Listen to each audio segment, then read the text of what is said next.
Hey guys, how's it going? Hope you're doing well. My name is Crown, and today I'm going to read you some very interesting stories that I hope that you're gonna love. And now, without further ado, let's go!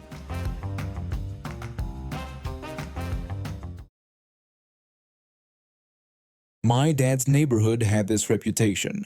Everyone who lived there knew the homeowners association was sketchy. They'd send out violation notices for things that didn't exist or hadn't happened yet. One lady down the street got a letter saying she needed approval before reshingling her roof. The problem? Her roof hadn't been touched in 10 years and she had zero plans to work on it. That's just how they operated. Whether it was incompetence or something more sinister, nobody could say for sure. I was staying with my dad temporarily when things really kicked off. We headed out one morning to grab groceries, and that's when we found his pickup truck. Someone had completely trashed it.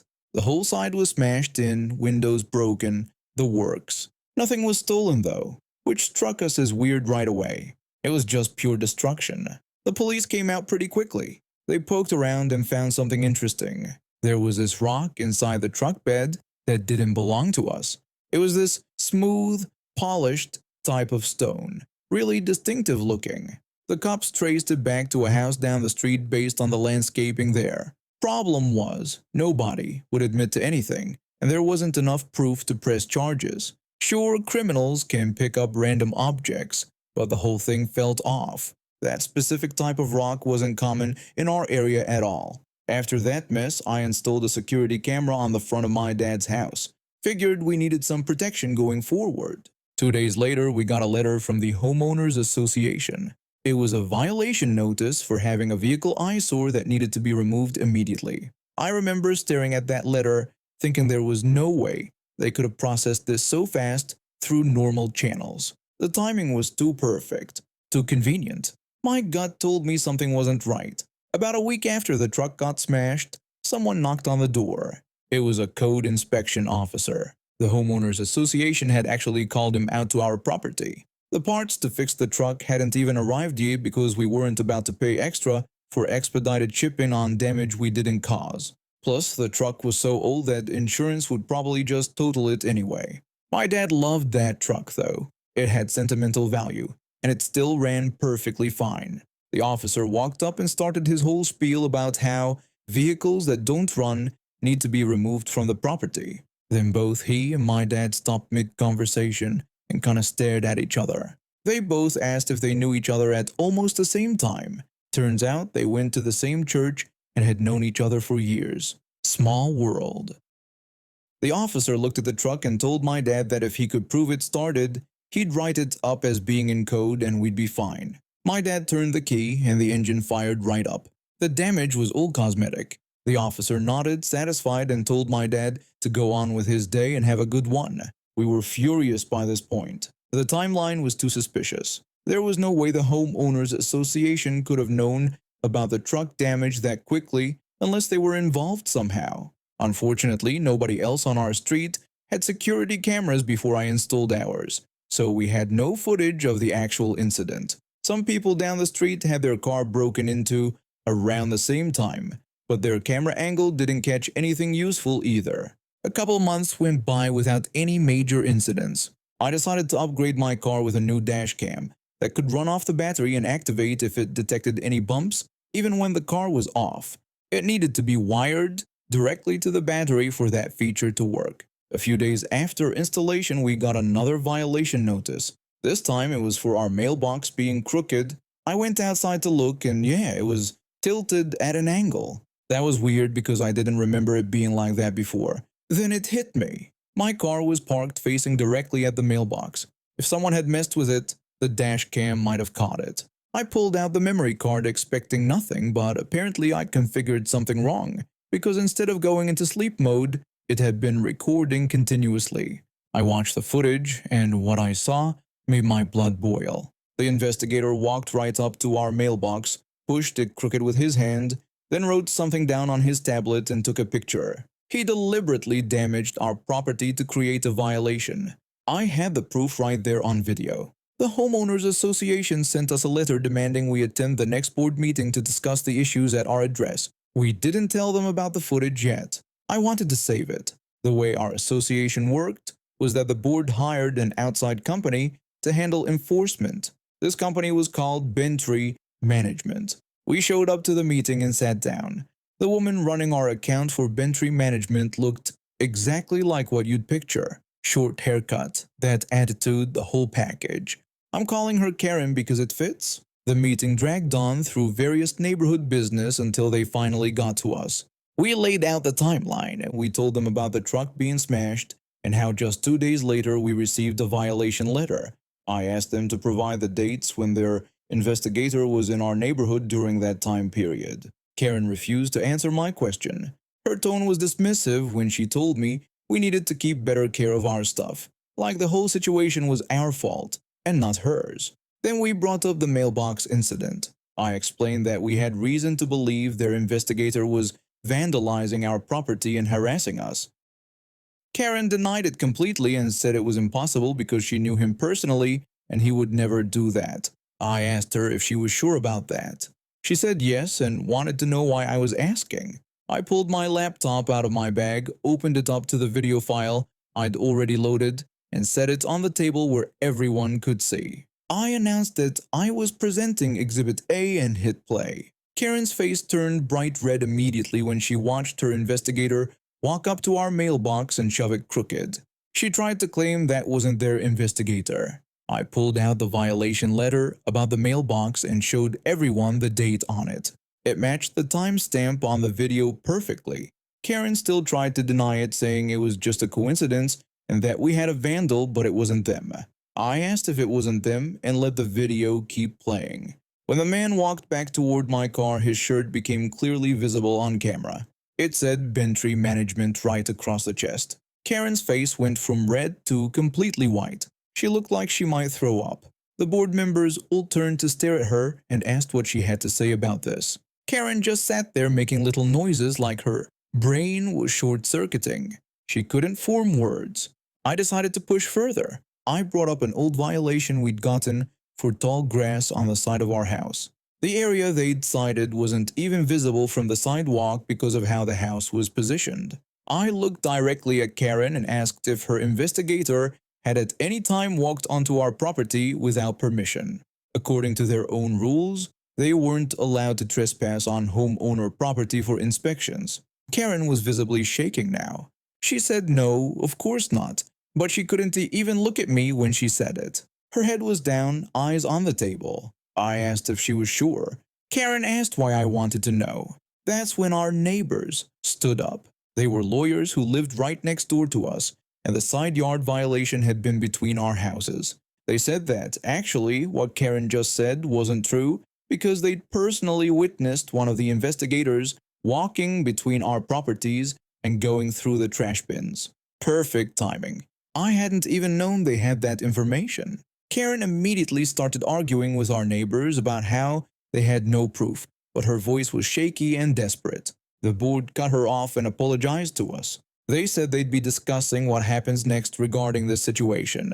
The meeting ended shortly after. A month later, we got a letter telling us that Bentry Management had assigned a new person to handle our account and they were using new investigators. Karen had been fired that same night. I need to back up a bit to explain how I ended up dealing with this mess in the first place.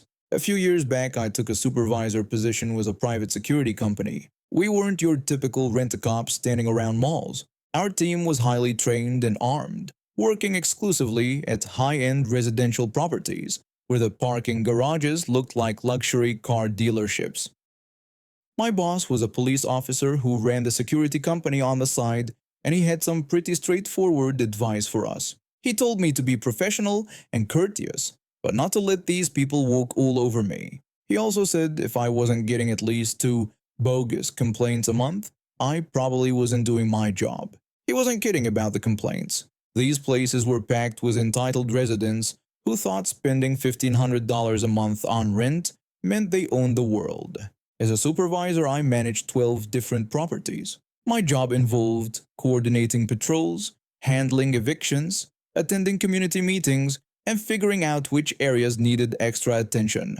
One apartment complex in particular became a massive headache because of a couple living on the third floor. They discovered our emergency line was available from 6 in the evening until 6 in the morning, and boy did they abuse it. The first time they called, my officer responded and listened to their complaints about the upstairs neighbors. They claimed there was stomping around at all hours, loud music blasting, conversations they could supposedly hear through the ceiling, cooking smells wafting into their apartment. They even said the dog upstairs was peeing on the balcony and it was dripping down onto theirs. We took the complaints seriously at first. My officers went upstairs, talked to the couple living there, looked around for evidence, nothing. The upstairs apartment was quiet, clean, well maintained. The couple living there were this sweet middle-aged pair. The husband had immigrated from China years ago, but his wife was born and raised right here in America. After about a week of responding to calls that led nowhere, my officers started documenting that we couldn't verify any of the issues. That's when things took a turn. The complaining couple realized we were catching on, so they switched tactics.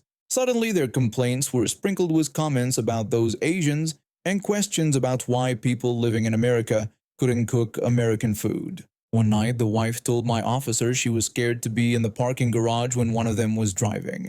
Officer Rodriguez called me after that shift and said I needed to see the report. He told me these people were off the rails. I read through it and felt my blood pressure rising. The racist comments were infuriating, but I knew I had to keep my cool and handle this properly. I told my officers to document every single word these people said, exactly as they said it. Every racial term, every nasty implication, everything. The next day, I met with a property manager to discuss the situation. I explained that we had a problem with a couple in 314. They were making repeated false complaints about their upstairs neighbors and throwing in racist comments while they were at it. She asked if they were saying these things directly to the Asian couple. I told her no, just to my officers. She said her hands were tied unless the victims filed a complaint themselves. The racist couple hadn't technically violated their lease yet. I left that meeting frustrated but determined to find a way to deal with this.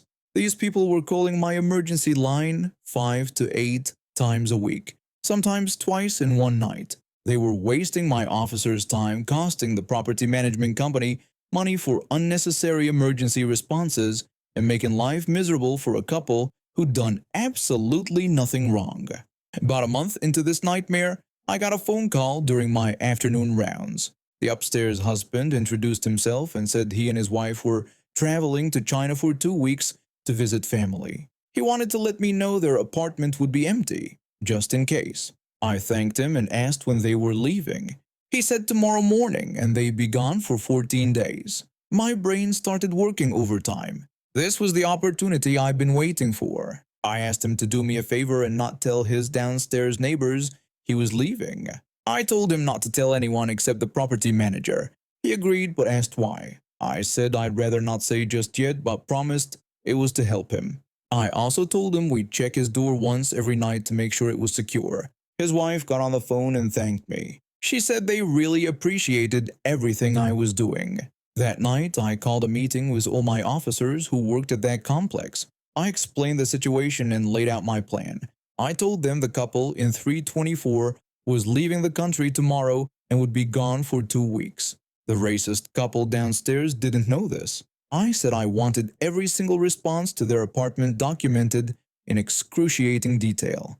Every complaint, every word they said, exact quotes of any racial language. I told them to mark every report as urgent and submit it immediately. Officer Martinez asked if I thought they'd keep calling even though nobody was home upstairs.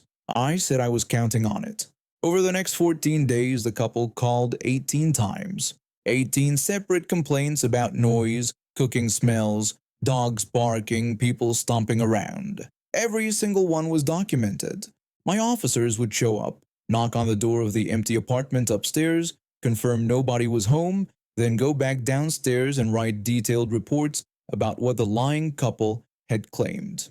On day 15, I walked into the property manager's office with a stack of reports. I told her I had something she needed to see. I spread all 18 reports across her desk and explained what had happened. She read through each one, her expression getting darker with every page. She said these people filed 18 false complaints about an empty apartment. I confirmed they were 18 lies plus all the racist garbage they kept spewing while they were at it. She said, let's evict them. The couple received a formal letter saying they were facing eviction and had 10 days to schedule a meeting.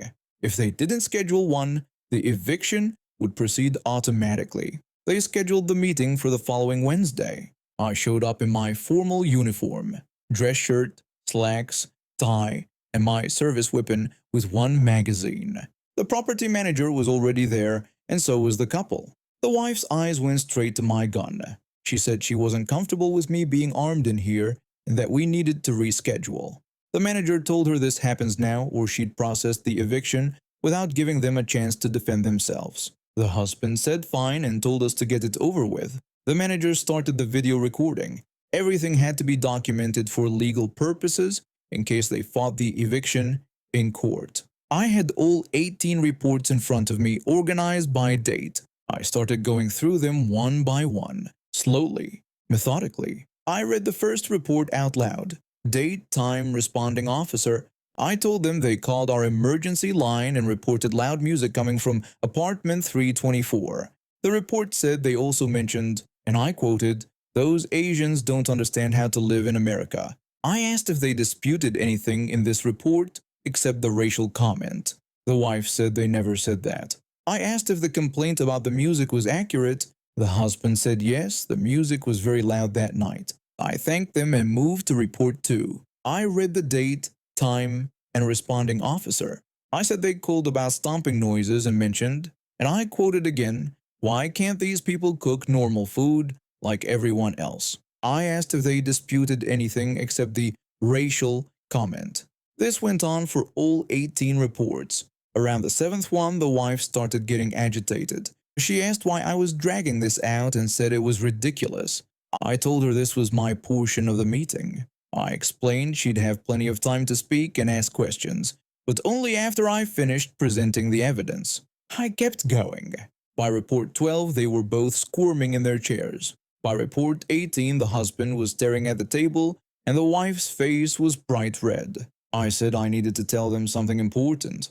I explained that the tenants in apartment 324 were actually out of the country during all 18 of these complaints. They provided documentation of their travel dates. My officers checked their door every night and confirmed the apartment was empty. So these 18 complaints about noise, cooking smells, and various disturbances were all about an apartment that had nobody living in it. The color drained from both their faces. The husband opened his mouth, but nothing came out. The manager asked if they'd like to respond to this evidence. The husband said this was discrimination. He claimed we were choosing immigrants over Americans. The manager said she was an immigrant. The wife actually laughed like she thought he was making a joke. She said, "No, you're not," and mentioned the manager didn't have an accent. The manager explained she came here from Peru when she was 12 years old. She said she was a naturalized citizen. The husband said, well, that explains it. He claimed she was just protecting her own kind. The wife agreed and said, of course she is. She added that they all stick together. I stayed completely calm on the outside while my brain was screaming. The manager held up her hand and said she'd heard enough. She told them they were guilty of filing false reports, wasting emergency services, and making repeated discriminatory statements. She said she was processing eviction paperwork first thing tomorrow morning. They tried to argue, but she ended the meeting. The courts gave them 14 days to vacate. The judge actually extended it to 30 days at first, but then the husband called him a slur during the hearing, and the judge changed it back to 14. I got to make one more phone call that made the whole thing worthwhile. I called the upstairs apartment and said this was security. I told them their downstairs neighbors were being evicted and would be gone in 2 weeks. I explained we wouldn't be responding to any more calls about their apartment. The wife said, "Oh my God," and thanked me. She said I had no idea how stressful this had been. I told her if she needed anything at all, please don't hesitate to call. 2 weeks later, the racist couple was gone. The upstairs couple sent a fruit basket to our office with a thank you card. My boss called me into his office the next day. He said he heard about my eviction case and told me nice work. I said I was just doing my job. He mentioned 18 reports and asked if I really made them confirm every single lie before I told them the apartment was empty. I said it seemed like the thorough approach. He told me to remind him never to get on my bad side. I was 12 years old when my family moved to Malaysia. My dad got offered tenure if he taught overseas, and next thing I knew, we were all packed up and heading across the world from our quiet Midwest life to a place I'd never even heard of before. The adjustment wasn't too bad. My parents homeschooled us, and since my dad was getting paid in American dollars, we actually had money for the first time in my life. We took vacations, I got my own allowance, and I spent most of it on food and gadgets. I even picked up Malay because I was the only one in my family who bothered making friends with the locals instead of just sticking with other expats. One of our trips was to this island called Langkawi. Beautiful place. Crystal clear water, white sand beaches, the whole deal. We did the usual tourist stuff for a few days, and on our last day there, my brothers and I wanted to rent a jet ski. We'd been watching the rental guy set up next to our hotel every morning, but we just hadn't found the time until now. Our boat back to the mainland wasn't leaving until late afternoon, so we figured we had plenty of time. We walked over to the rental stand and started talking to the guy running it. While he was talking to us in English, I noticed him saying something in Malay to another guy nearby. I understood every word. He told the other guy to cover up the price sign with a towel. Sure enough, the guy draped a towel over the board where it said 25 ringgit per half hour. The rental guy looked at us and smiled. He told us it was 50 ringgit per half hour. My older brother frowned and said, "We saw the sign before and it said 25. The rental guy said that was the local price only and 50 was for tourists. We went back and forth for a bit and both my brothers kept looking at me like I could do something about it. So I switched to Malay and told him we weren't tourists. I explained that we lived on the mainland and had been there for quite a while now, and that we couldn't afford an hour and a half at 50 ringgit each. He looked surprised that I could speak Malay, but he recovered quick. He said we were white so we could pay. I asked him what the double price got us that the local price didn't. He explained that it included insurance that covered any damage no matter what, plus free gas refills. He said if we damaged the jet ski, it wouldn't be a problem. That wasn't fair at all, but we'd lived there long enough to know there was no point arguing further. I called him something in Malay that translates to stupid like a pig, which depending on who you say it to can be a pretty serious insult. But I said it while my brother handed over the money, giving him a choice between taking the insult with the cash or sending us away. He took the money. My oldest brother went first. He took the jet ski out into the waves, jumping and diving, having the time of his life. Then my middle brother took his turn and did pretty much the same thing. When he came back, he mentioned that the engine kept dying sometimes and he thought it might be low on gas. Now it was my turn. I told the rental guy he should probably put gas in before I went out. He waved me off and said I'd be fine, that I didn't need to worry about it. I believed him because I'd never ridden a jet ski before and figured he knew what he was talking about. My parents weren't there, and if they had been, they never would have let me go out alone anyway. I took off and it was incredible. The speed, the spray of water, the freedom of it. I felt like a king out there. I got this idea to see if I could make it to the neighboring island, which didn't look too far away. I made it about halfway there when the engine started sputtering. Every time a wave hit at a certain angle, the engine would cough back to life for a second, then die again. The water around Langkawi is clear. You can see straight down to the bottom. You can see every fish, every jellyfish, everything that might want to take a bite out of you. And I was stuck out there with no sunscreen, drifting further and further away. I'm a good swimmer, but I've always had this thing about swimming in open water. That creepy feeling when something brushes against your leg and you don't know what it is. The jet ski drifted south around the island. I couldn't see the hotel anymore. An hour went by, then another. I was past crying at that point. My throat was burning from thirst, and the sun had cooked my skin to the point where I could barely move without pain. I started rocking back and forth on the jet ski, trying to create some kind of momentum. Finally, I spotted a boat in the distance. It was getting late now. Hours had passed since I'd left the beach. I started screaming and waving my arms like crazy. The boat spotted me and came over. A man leaned over the side and asked what was wrong.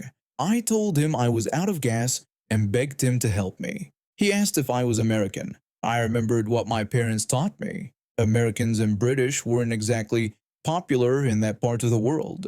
I told him I was Canadian. They threw me a rope and pulled me in. I lost it once I was on board. I started rambling in English, then French, then Malay, just going off about how I thought I was going to die out there. My French was terrible, but apparently fear brings back everything you learned in class. The captain went inside and came back out with food, water, and his son who spoke English and Malay. I explained everything that happened through the son who translated for his father. The son told me that his father said when they finished laying their cages, they'd take care of me. I watched them work for what felt like forever. They were setting up wooden cages in the water, jumping in and swimming them into place. Eventually, the captain came back out with a jar of clear liquid and a gas can. His son explained that his father had the wrong fuel for my jet ski, but he knew a trick. He poured the clear liquid into the jet ski's tank, followed by some green fuel. Then he offered me the jar and made a drinking motion. I took a sip. It was like swallowing fire. The strongest rice liquor I'd ever tasted. And to this day, at 34 years old, I've never had anything that harsh. He tried starting the jet ski. Nothing happened. We did this a few more times, pouring more of the mixture in. Then he grabbed a spray can and started spraying it into the engine while trying to start it again. His son told me to get on and go fast because it wouldn't last long. I jumped on and took off. The jet ski was fighting me the whole way, sputtering and lagging. But I could see the hotel coming into view. I could see my family on the beach. Police were there too. And the rental guy. I gunned the engine as hard as I could and aimed for the beach. The jet ski hit the rocks and completely fell apart, sending me flying through the air and landing hard in the sand. I scrambled up and ran straight to my mom, while the rental guy ran to what was left of his jet ski. I told them everything. The hotel medical team looked me over. I'd been stung on the foot by a jellyfish. I had second-degree burns all over my body except where the life vest had covered me. And I'd soiled myself at some point out there. We'd already missed the boat back to the mainland, so the hotel let us stay another night for free.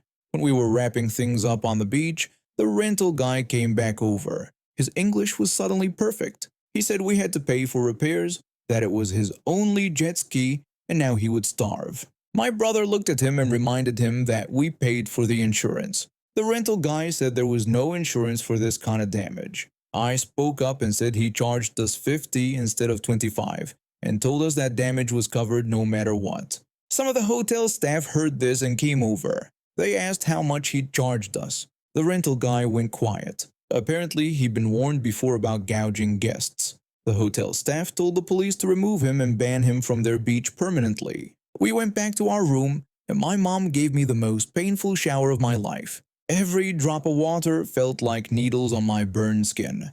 The next morning, we had a quick checkup with the medical team and left the island. The jet ski rental was crossed off the hotel's activity board. His whole setup was gone from the beach. I've never ridden a jet ski since. And now we have reached the end of today's stories. Thank you for watching, and see you next time.